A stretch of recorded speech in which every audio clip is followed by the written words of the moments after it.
Hello everyone, welcome back to my channel, and this is the part 2 of the chapter working with functions for class 12 computer science. So in the previous video we have discussed that what is function, what are the advantages of function, and how we can define function in different ways. And in this video we are going to discuss about passing parameters in Python, and this video is again going to be very important for all of you.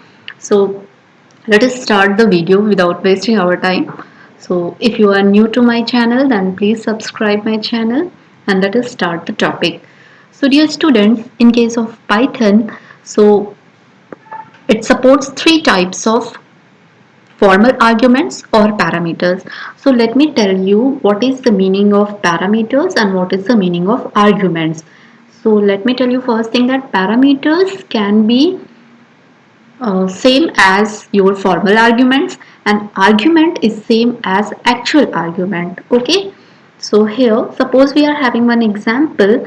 So the variables which appear in function header, function definition, these are known as parameters or actual arguments, and these values are known as arguments or actual arguments. Okay, these are parameters or formal arguments.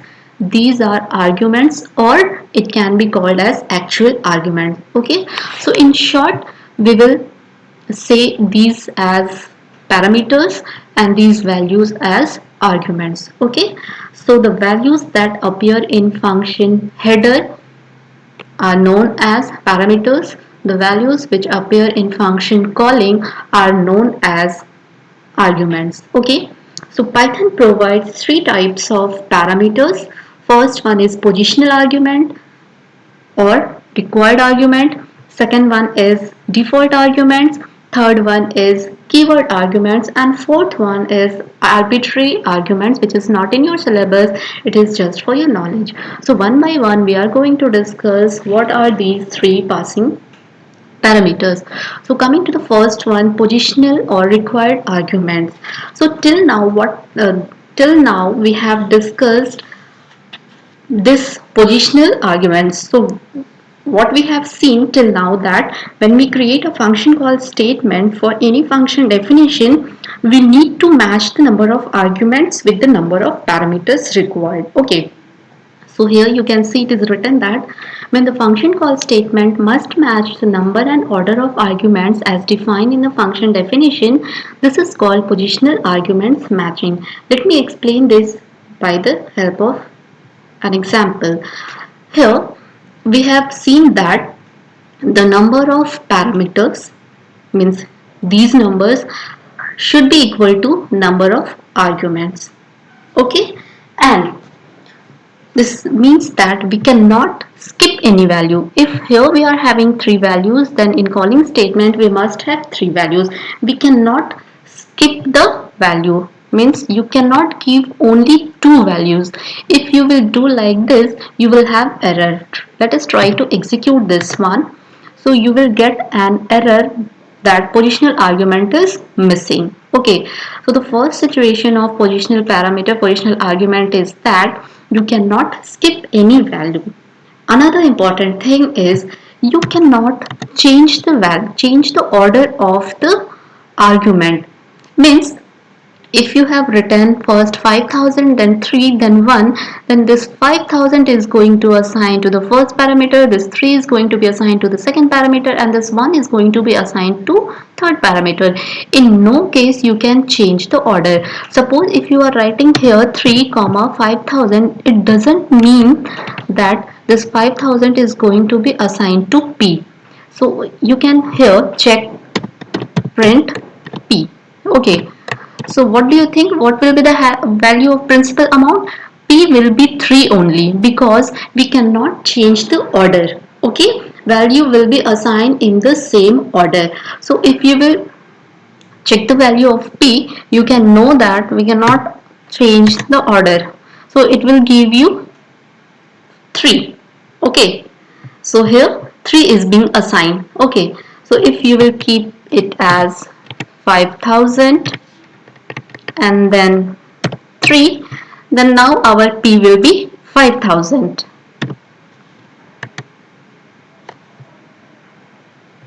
So what we have learned about our positional argument? We have learned that when the function call statement must match the number and order of arguments as defined in the function definition, this is called positional argument matching. So in this positional arguments or required arguments or mandatory arguments, no value can be skipped from the function call, or we cannot change the order. That is, we cannot assign value of first argument to any other argument. The value will be assigned in the same sequence, in the same order. This is the meaning of positional argument. Okay, now second one is, first let us discuss the keyword argument, then we will come back to the default argument. Now just we have seen that in case of positional argument we cannot change the order of the arguments. Okay, we cannot change the order. So in case of keyword argument, Python provides us the flexibility that okay, you cannot skip any value but you may change the order. Then how we can change the order? Okay, now we are having flexibility that we can write argument in any order, but we must have to provide the name of the arguments when calling the function. Okay, so normally when we call a function with some values, these values get assigned to the arguments according to their position, that we have learned in positional required arguments. Okay, but Python allows functions to be called using keyword arguments. When we call functions in this, the order of the arguments can be changed. Okay, so basically if we want to change the order, we have to provide name of the parameter in function calling statement.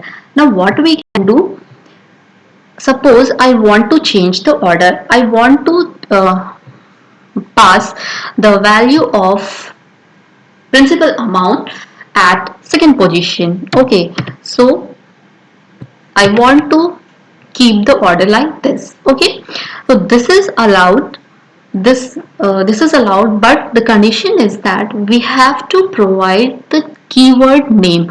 Now here you have to mention that this T or whatever, suppose you want to provide R as this one and P as this one and T as this one. Okay, now this one is allowed. We have changed the order. We are first passing rate, then we are passing the value for principal amount, and then we are passing the value of T. This is allowed because we have used the keywords. Okay, now if you will print the value of T, it will give you 5000 instead of 3. Okay, let us try to execute this one and see.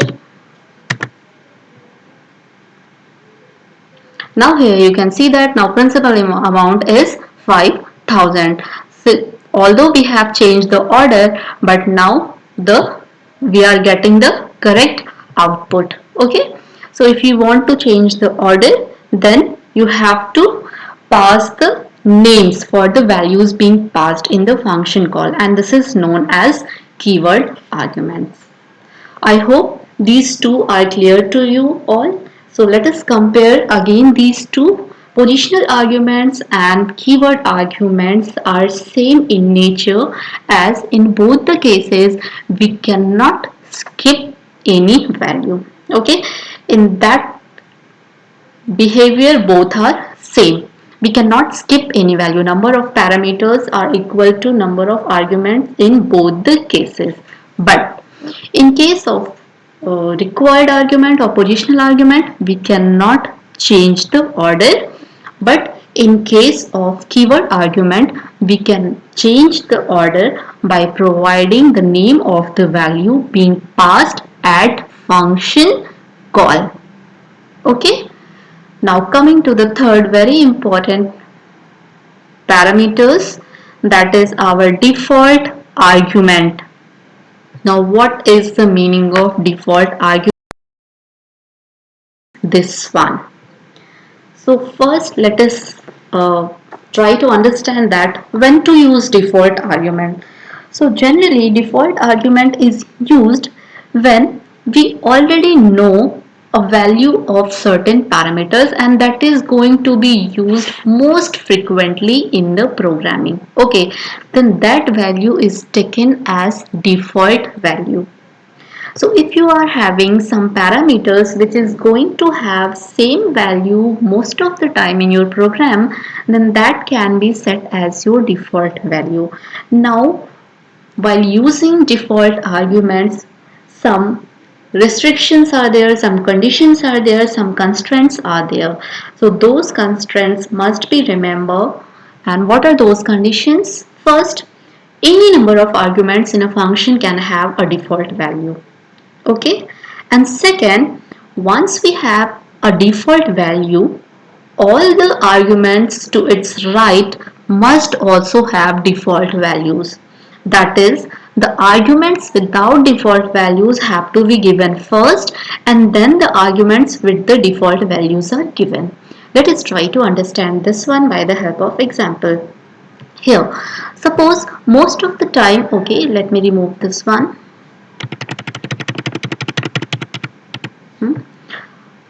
Let us remove this one also. Now suppose most of the time in our program the rate of the interest is going to be 2.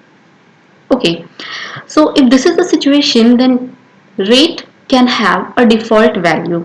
Okay, so where we can assign a default value? The default values are specified in the function header of function definition. Okay, where it has to be specified, default values have to be specified under the function header of function definition. Okay, now second thing, the default arguments, the default parameters must be at the right side. There may be any number of default arguments. Suppose if you want to make t as a default argument, suppose this is the default argument. So what is the condition? The condition is that if you can go through this one, that once we have default argument, all the arguments to its right must also have default values. So all the arguments to the right side of default value must also be default. Okay, so if you are assigning default value to t, make sure if there is any argument, any parameter to the right of this default value, it must also be a default value. But here we are not assigning a default value to r. So what is the solution for this one? So for that you can change the position. Here you first write r and then write t. Okay, so in this situation what is happening?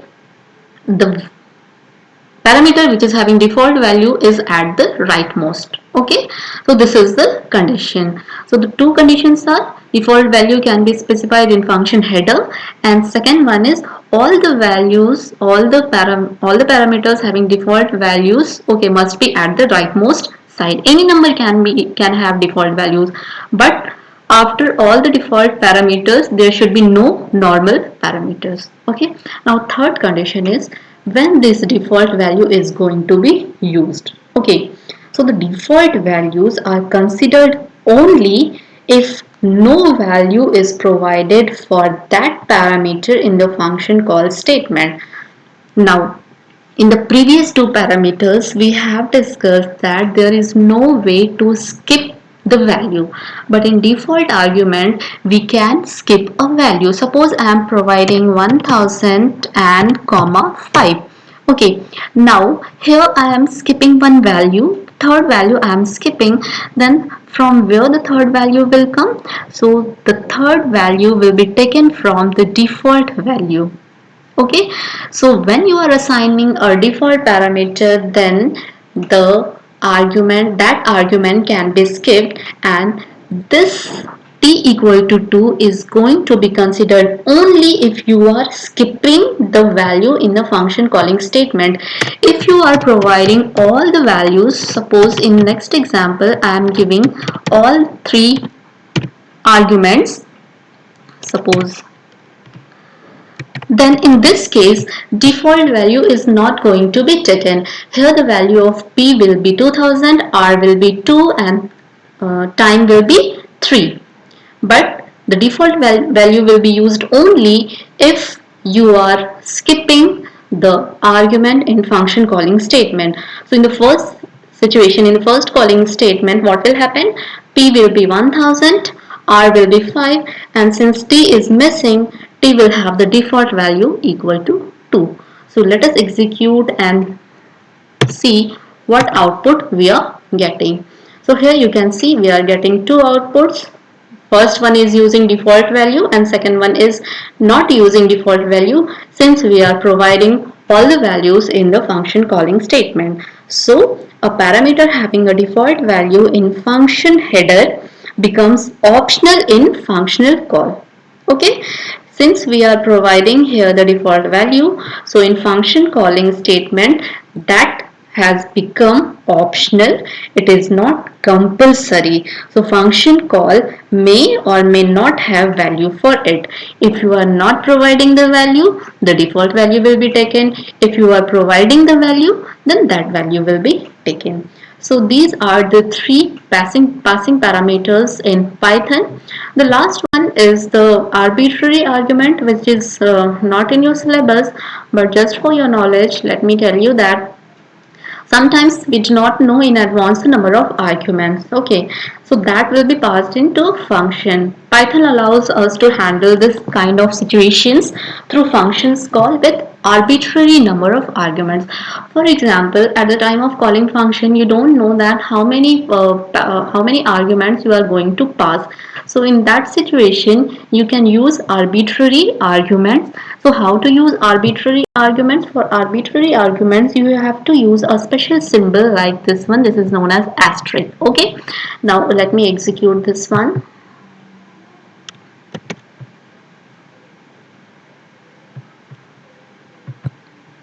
Now if you don't know the number of arguments well in advance, then you can use arbitrary arguments, because we know that number of parameters should match to number of arguments. Okay, in all the situations we have seen that number of parameters should match with number of arguments.